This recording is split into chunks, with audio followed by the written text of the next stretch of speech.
Bonjour et bienvenue sur Marius Rénov. Cette nouvelle vidéo, c'est pour vous montrer comment on constitue un dossier en méthode accélérée grâce à la nouvelle fonctionnalité données brutes. Alors, je vais faire un dossier en entier depuis le début jusqu'à la création de la constitution du dossier MapRimanov pour dépôt, car on le sait actuellement, il y a pas mal d'enjeux de rapidité sur ce mois-ci. Lorsque vous êtes connecté sur la plateforme MapRimanov, vous allez aller dans Clients, et donc, soit vous prenez un client qui existe déjà, soit vous allez créer un nouveau client. Et à partir de là, on va pouvoir créer une mission et faire ainsi de suite. Donc là, ce que je vais faire, c'est que je vais aller dans un dossier client déjà constitué. Voilà, ça c'est un dossier un nouveau client que j'ai créé. On va aller dans mission, on va faire nouvelle mission. Et on a une nouvelle mission qui apparaît. Et là, vous avez le bouton données brutes. Quand vous allez cliquer dans données brutes, on va voir que vous allez pouvoir pré-renseigner toutes les informations de la mission et pouvoir déposer également tous les fichiers qui vont être associés à cette mission, notamment les devis et voilà, tout autre type de documents nécessaires pour la constitution de dossier MapRimanov et EcoPTZ éventuellement aussi. Donc, une fois qu'on aura renseigné tous ces champs, vous allez pouvoir ensuite passer les étapes en méthode accélérée pour la génération des documents. Et c'est ça qui va nous intéresser. Donc là, sur ce projet, je vais juste voilà, rentrer les données. Hop, voilà, je vais rentrer les données de mon client. Donc l'adresse fiscale, l'adresse du projet. Ça, c'est des choses que l'on connaît. Le type d'usage, donc résidence principale par défaut, parce qu'on est en parcours accompagné. Le statut du ménage.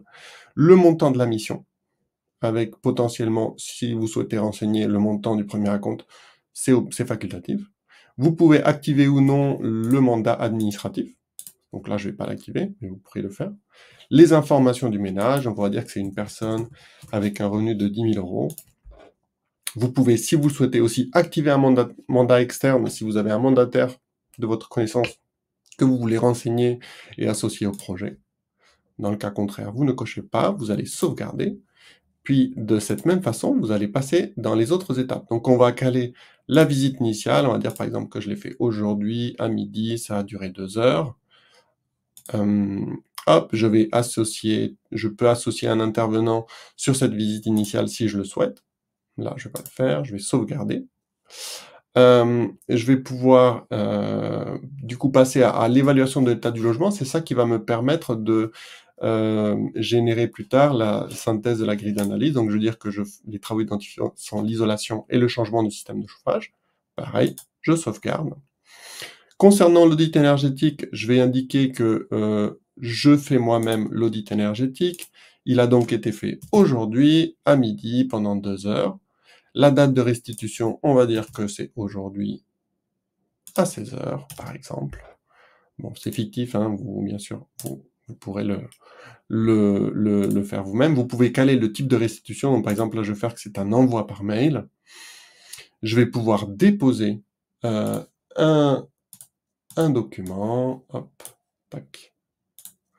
Donc, je dépose mon audit énergétique que je vais sauvegarder.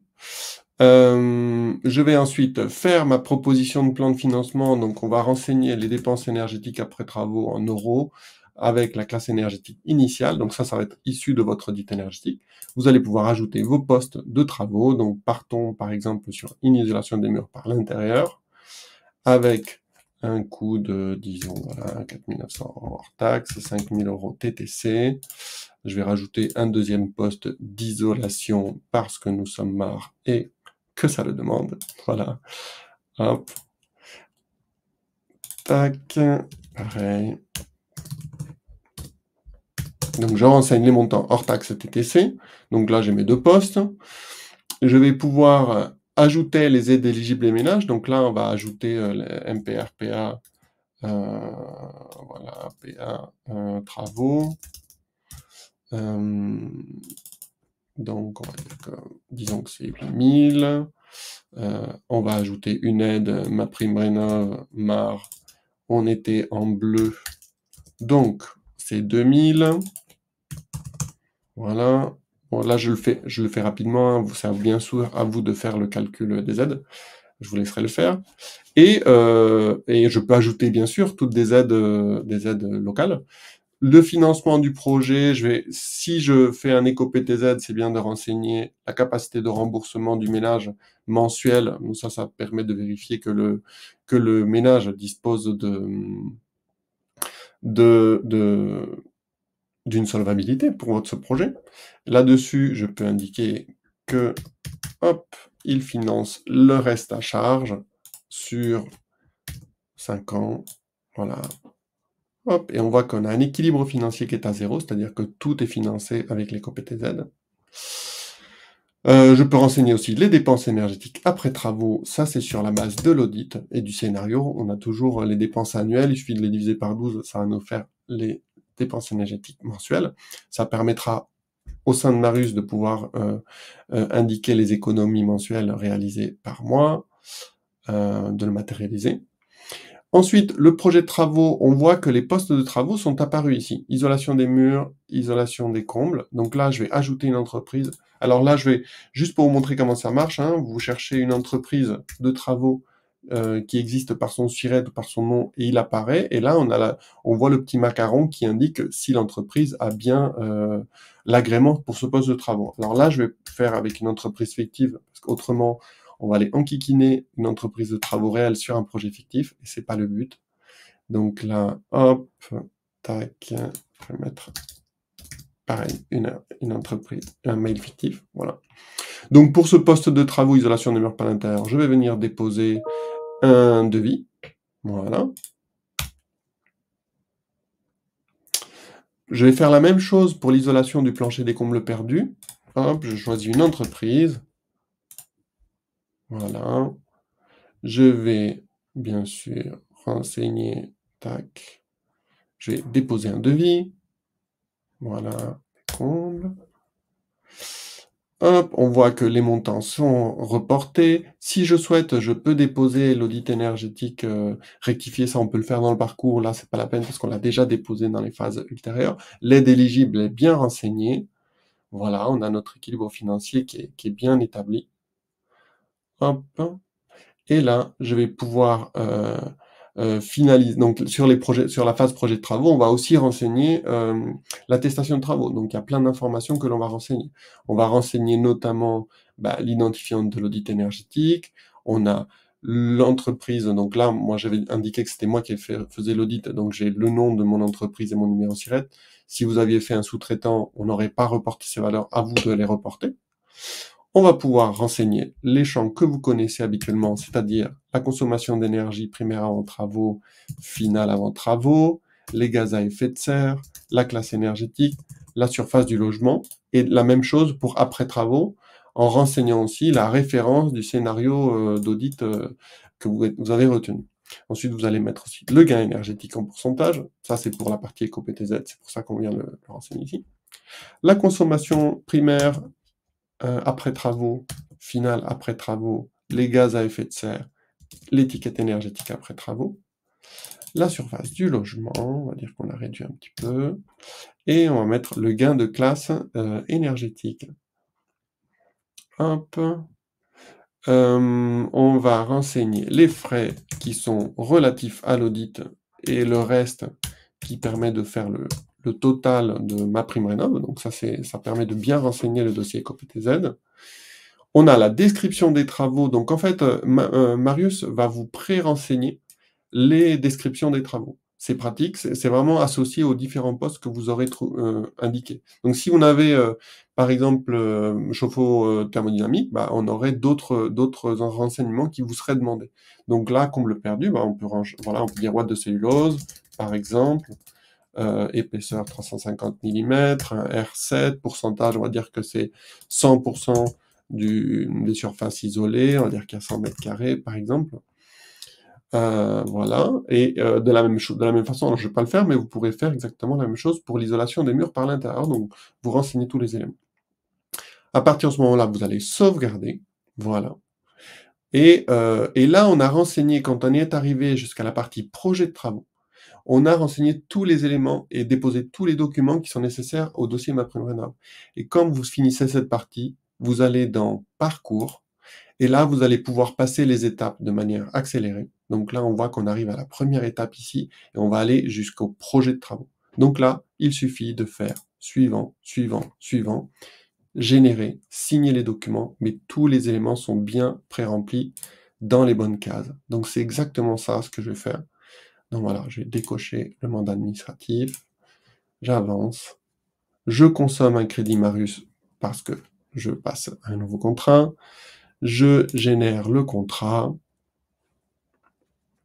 voilà, qui se génère automatiquement. Je signe, j'avance dans les étapes, comme ça, voilà. J'avance, synthèse, je finalise cette étape. Je vois que Simon me parle ici dans le chat, c'est le meilleur IT. Date de visite initiale, on les avait enregistrés, donc il suffit de faire suivant. Finaliser l'étape. Documents d'information. Vous pouvez envoyer des documents d'information à votre ménage, ça va être le guide des aides, la mission MAR, etc. Synthèse de la grille d'analyse, les cases sont bien cochées, je fais suivant.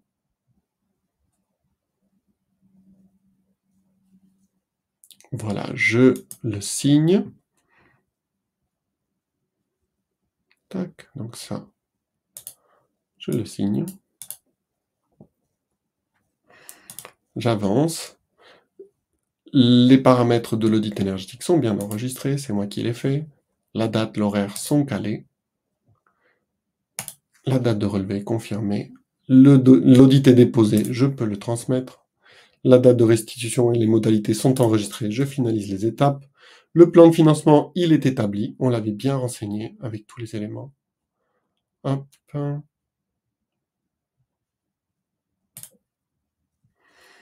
Je renseigne... Ah, il y a juste ça que j'avais pas renseigné, c'est les dépenses énergétiques avant travaux. Hop, je vais suivant. Le plan de financement est établi. Je finalise l'étape. Les devis, j'avais enregistré les entreprises et j'avais déposé les devis. Donc voilà, le rapprochement entre les postes des travaux et les devis sont faits correctement. Je fais suivant. L'audit énergétique est bien enregistré. Je fais suivant. Les aides avaient bien été renseignées. Je fais suivant. Donc là, c'est vraiment que des étapes de vérification, mais a priori, tout est renseigné. Je génère le plan de financement.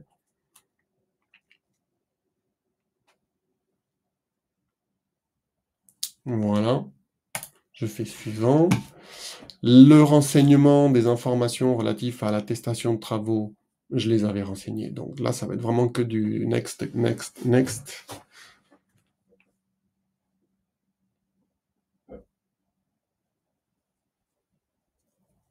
Voilà, on a les infos qui sont bien renseignées. Voilà, la description des travaux, pareil. Suivant. Du coup, on arrive à l'étape finale du projet de travaux, c'est la génération et l'envoi pour signature des différents documents qui ont été pré-remplis et créés.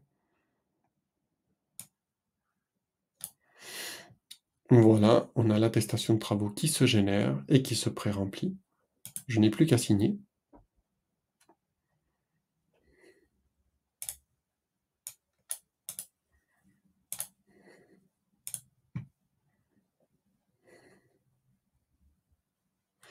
Je fais la même chose pour le CERFA plan de financement. Voilà, le CERFA, il se pré-remplit. Je génère les formulaires EcoPTZ entreprise et EcoPTZ individuel. Donc, l'EcoPTZ entreprise, ça va permettre d'aller collecter aussi la signature des entreprises de travaux. Et l'EcoPTZ individuel, ça permet de préparer le document à destination du ménage. Donc voilà, j'ai le document qui est bien pré-renseigné. Hop, je le signe. Je fais une vérification du formulaire EcoPTZ individuel. Voilà, là je peux le vérifier, l'envoyer pour signature. Je fais suivant. Et là, nous avons notre dossier MaPrimeRénov' et EcoPTZ qui sont constitués.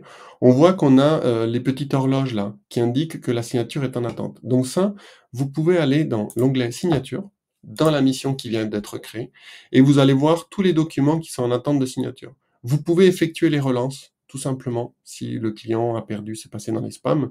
Et une fois que les documents sont signés, vous allez pouvoir les collecter. Voilà, vous pourrez les collecter ici ou tout simplement dans l'onglet Mission, Parcours. Et à partir de là, vous pourrez télécharger le zip, le déposer sur la plateforme Mon Projet ANA ou MaPrimeRénov' si vous êtes mandataire, ou vous aidez le client si vous n'êtes pas mandataire, et vous avez fait votre remplissage en 15 minutes. Merci.